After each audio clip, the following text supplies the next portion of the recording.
가피뿔 말씀 테마 순종 없는 믿음은 없다. 에픽테토스는 이렇게 말하곤 했다.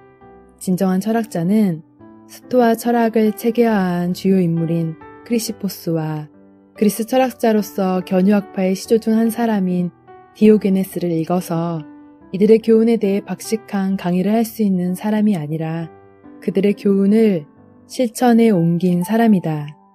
에픽테토스는 실천이 아닌 것에는 결코 만족하지 못했다. 그는 교만, 탐욕, 자기사랑 또는 세속적 야망이 조금이라도 보이는 사람은 철학자라고 부르기를 거부했다. 그는 달변이나 많은 학식에 감동하지 않았다. 그의 학생들이 자기가 읽은 책의 목록을 그에게 말해봤자 시간 낭비일 뿐이었다. 그는 내 독서가 내게 어떤 영향을 주었느냐? 라고 물었고 자신의 질문에 대한 대답을 그들의 말에서 찾지 않고 그들의 삶에서 찾았다. 배움을 위해 그를 찾아온 젊은이들에게 스토아 철학을 철저히 따르는 삶을 살 것을 요구하면서 철학자처럼 살겠다는 각오가 없다면 다시 나를 찾지 말라 라고 단호히 말했다. 진짜 철학자와 단지 철학을 공부하는 사람을 정확히 구별하여 후자에는 전혀 관심을 보이지 않았던 것이다. 그에게는 전부 아니면 전무가 있었을 뿐이고 중간 지대는 없었다. 이 말을 하는 이유는 스토아 철학의 교훈들을 옹호하기 위한 것이 아니라 영적으로 눈먼 이교도 중에서도 일부 그리스도인들보다 더 많은 빚을 받는 사람들이 있는 것 같다는 생각에서 하는 말이다. 이 세상의 자녀들이 종종 하나님의 자녀 중 어떤 이들보다 더 참된 지혜를 보여준다. 믿는다고 고백하는 수많은 그리스도인들이 에픽테토스가 경고하는 덫에 걸려들고 있다. 즉, 말을 행함으로 오해하면서 기독교의 교훈을 아는 것이 믿음 안에 있는 것이라는 착각에 빠져 있다. 게으른 자여, 개미에게 가서 그가 하는 것을 보고 지혜를 얻으라. 잠언 6장 6절 말씀. 이렇게 말씀하신 분은 우리가 겸손한 마음으로 옛 그리스의 철학자에게서 중요한 교훈을 배우는 것을 불쾌하게 여기지 않으실 것이다. 당신은 정말로 그리스도인인가? 아니면 기독교를 공부하는 사람인가? 라는 다소 불손한 질문을 자신에게 가차없이 던지는 것이 우리의 영적 주소를 확인하는 데 도움이 될 것이다. 이 질문에 대한 대답에 따라 많은 것이 달라지기 때문이다. 우리가 정직해져야 할 때가 있다면 그것은 우리가 믿음 안에 있는지를 알기 위해 자신을 살필 때이다. 무수한 사람이 죽음에 이르는 안개 낀 길을 터벅터벅 걸어가고 있다. 모든 것을 꿰뚫어 보시는 하나님의 눈앞에 자신을 세우지 않았기 때문이다. 그들은 아무런 문제가 없다고 믿어버리는 편을 택한다. 그런 선택이 언제나 위험한 것이고 때로는 치명적인 것일 수도 있는데 말이다. 자기가 주님이라고 부르는 분의 교훈들에 순종하기 위해 겸손히 노력하지 않는 사람은 스스로를 그리스도인이라고 믿을 권리가 없다. 언젠가 그리스도께서는 만족스러운 대답을 얻을 수 없는 질문을 하나 던지셨다. 그것은 너희는 나를 불러 주여 주여 하면서도 어찌하여 내가 말하는 것을 행하지 아니하느냐?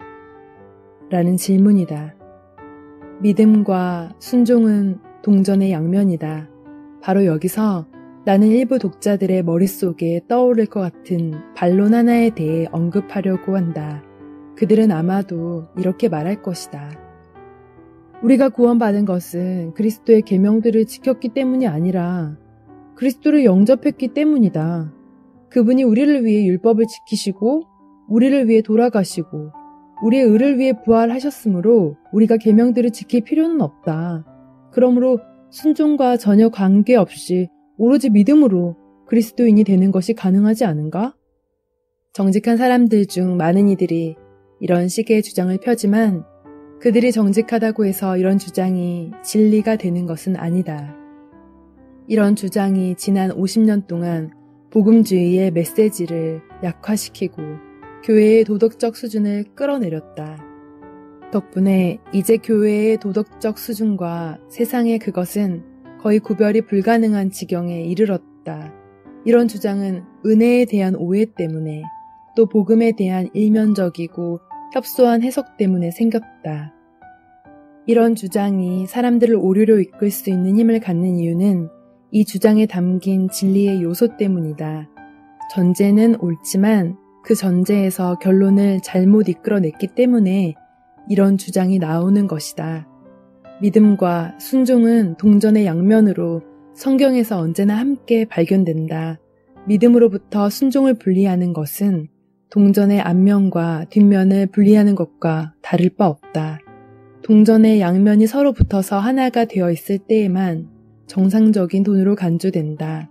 이 두 면을 서로 분리하면 동전은 그 가치를 잃게 된다. 쓸모가 없어지는 것이다. 믿음, 순종의 동전에서 한 면만을 존중하겠다고 고집하면서 기독교는 무서우리만큼 큰 피해를 입었다. 믿음이 전부가 되어버렸고 순종은 아무것도 아닌 것이 되어버렸다. 그 결과 신앙인들은 도덕적으로 약해졌고 영적으로 맹목이 되었으며 천천히 그러나 지속적으로 신약의 기독교에서 멀어지고 있다. 영적 진리에 우리의 모든 것을 바칠 각오를 하기 전에는 그 진리를 알 수 없다고 우리의 주님이 아주 분명히 밝히셨다. 그분은 사람이 하나님의 뜻을 행하려 하면 이 교훈이 하나님께로부터 왔는지 내가 스스로 말함인지 알리라 라고 말씀하셨다.